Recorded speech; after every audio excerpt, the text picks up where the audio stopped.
অনেক সুন্দর একটা মার্কেট। আজকে রাত্রে আমরা মার্কেটে আসলাম আমার ২ ছেলেকে নিয়ে। এক ছেলেকে বাসায় রেখে।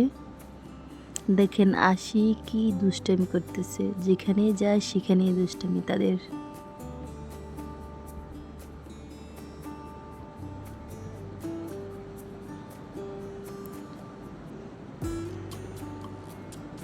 অনেক সুন্দর মার্কেটটা চারদিকে।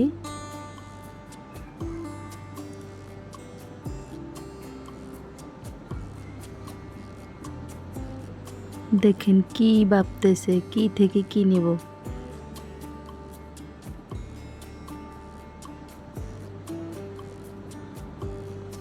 উপরে উঠে বলতেছে যে আম্মু নিচে কিভাবে আবার যাব। দেখেন ঝুড়ি নিয়ে সব সামান ঢুকাইতেছে, যেটা লাগে সেটাও নেয়। আমি নিয়ে আসলাম বাহিরে, তার বাবা সামানগুলোকে বিল করার জন্য রাখতেছে।